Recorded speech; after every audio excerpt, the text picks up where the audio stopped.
नमस्कार। आप देख रहे हैं UP India live TV news.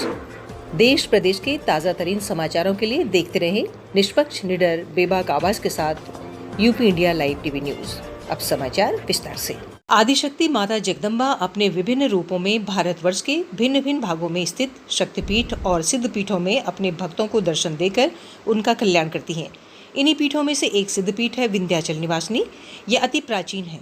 यहाँ पर भगवती अपने भक्तों को संपूर्ण विग्रह रूप में दर्शन देती हैं।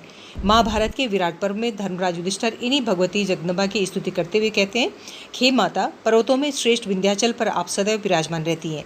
दुर्गा सप्तशती के 11वें अध्याय में देवताओं द्वारा स्तुति करने पर देवी उन्हें निर्भय होने का वरदान देते हुए कहती हैं कि 28वें युग में शुंभ निशुंभ के 2 महादैत्य उत्पन्न होंगे।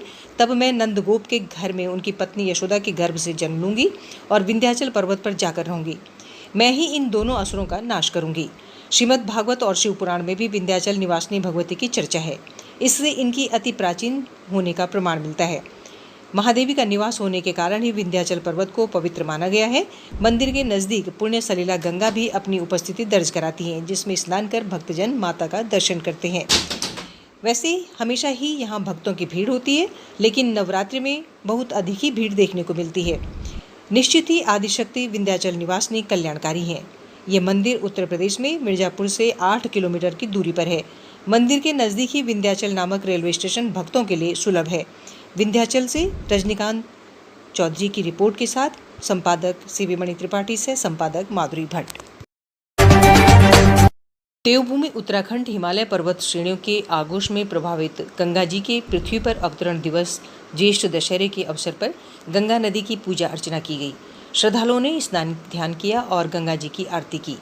हर की पैड़ी, हरिद्वार, ऋषिकेश, गोमुख और कई पवित्र घाटों पर श्रद्धालुओं की भारी भीड़ रही। उत्तर प्रदेश के कानपुर, वाराणसी और इलाहाबाद त्रिवेणी संगम पर भी गंगा दशहरे के अवसर पर श्रद्धालुओं ने स्नान किया और मोक्षदायिनी मां गंगा की पूजा अर्चना की। आरती, पूजन, स्तुति वंदन कर श्रद्धालुओं ने अपनी आस्था प्रकट की। गंगा दशहरे के मौके पर मुंडन संस्कार और अन्य मांगलिक कार्य भी लोगों द्वारा संपन्न कराए गए। गौरतलब है कि गंगा जी का अवतरण ज्येष्ठ माह के दशहरे के दिन हुआ था। तब से लेकर आज तक गंगा दशहरा के रूप में भारतवासी मनाते आ रहे हैं। संपादकीय विभाग से प्रधान संपादक सीवी मणि त्रिपाठी और सह संपादक माधुरी भट्ट की रिपोर्ट। बलरामपुर के तुलसी पार्क में स्वदेशी जागरण मंच के तत्वावधान में विश्व जागृति दिवस का आयोजन किया गया। इस कार्यक्रम की अध्यक्षता भारतीय जनता पार्टी बलरामपुर के जिला अध्यक्ष प्रदीप सिंह ने की। उन्होंने कहा कि स्वदेशी अपनाएं और भारत को आर्थिक रूप से सभी लोग संपन्न बनाने की दिशा में सकारात्मक प्रयास करें।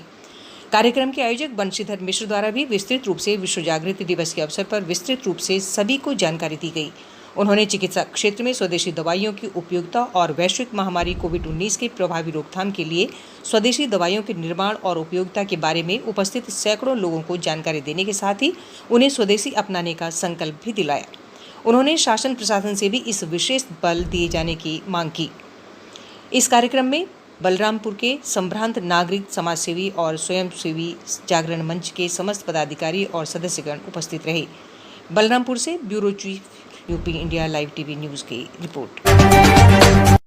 उप जिलाधिकारी उतरौला डॉक्टर नगेंद्रनाथ यादव द्वारा तहसील के अंतर्गत राप्ती नदी के किनारे बसे गांव भवनपुरवा, पिपरासूल और चांद में वर्षा जल और राप्ती के जल स्तर का निरीक्षण किया गया। उप जिलाधिकारी द्वारा संबंधित कानूनगो, लेखपाल, अभियंता, पाड़खंड को जल स्तर और कटान बिंदुओं की निरंतर निगरानी किए जाने सहित अन्य आवश्यक दिशा निर्देश दिए गए। इस दौरान तहसीलदार उतरौला उपस्थित रहे। Deputy chief editor Mohammad Hanif Khan की रिपोर्ट। सिख पंथ के नवें गुरु गुरु तेग बहादुर सिंह जी के 400वीं जयंती वर्ष पर बिहार के ऐतिहासिक भवन बिहार साहित्य सम्मेलन में डॉक्टर अनिल सुलभ की अध्यक्षता में गुरु की शहादत को याद करते हुए काव्यांजलि अर्पित की गई। सम्मेलन अध्यक्ष डॉक्टर अनिल सुलभ ने गुरु को याद करते हुए कहा कि धार्मिक मान्यताओं और विचारों की स्वतंत्रता के लिए सिख पंथ के नवें गुरु श्री तेग बहादुर सिंह जी ने अपना शीश देकर जो बलिदान दिया वो विश्व इतिहास में अद्वितीय है। पूरे संज्ञान में शीश कटवाना एक ऐसी महान अनुभूति है जिसकी कल्पना मात्र से ही मन पुलकित हो उठता है। भारतीय दर्शन और विचारों की रक्षा के लिए सिख गुरुओं का बलिदान इतिहास के स्वर्णिम पृष्ठों में अंकित है। समारोह का उद्घाटन करते हुए तख्त श्री हरमंदिर साहिब गुरुद्वारा के जत्थेदार साहिब रानी रणजीत सिंह जी ने गुरु तेग बहादुर सिंह के व्यक्तित्व और कृतित्व पर प्रकाश डाला। जत्थेदार साहिब ने जीटी रोड का नाम तेग बहादुर सिंह रखने की मांग की। समिति के महासचिव सरदार महेंद्र सिंह ढिल्लन, सरदार सुदीप सिंह, सरदार त्रिलोक सिंह, सरदार जगदीप सिंह और सरदार ज्ञानी दलजीत सिंह जी ने भी अपने अपने विचार व्यक्त किए। श्री आनंद मोहन झा ने पुष्पगुच्छ और वंदन वस्त्र से अतिथियों का अभिनंदन किया। इस अवसर पर डॉक्टर उमाशंकर, वरिष्ठ कवि मृत्युंजय मिश्र करुणेश, डॉक्टर शंकर प्रसाद, कवयित्री आराधना प्रसाद, डॉक्टर अर्चना त्रिपाठी, वरिष्ठ कवि कमलेंद्र झा, कवि कुमार अनुपम, पंकज प्रियम, अर्जुन प्रसाद सिंह, राजकिशोर झा, कुंदन कुमार, अरविंद कुमार, अश्मजा प्रियदर्शनी आदि रचनाकारों ने गुरु को नमन करते हुए स्वरांजलि अर्पित की। बिहार साहित्य सम्मेलन से अध्यक्ष डॉक्टर अनिल सुलभ की विशेष रिपोर्ट के साथ संपादक माधुरी भट्ट। देश प्रदेश के ताज़ा तरीन समाचारों के लिए देखते रहिए UP India live TV news.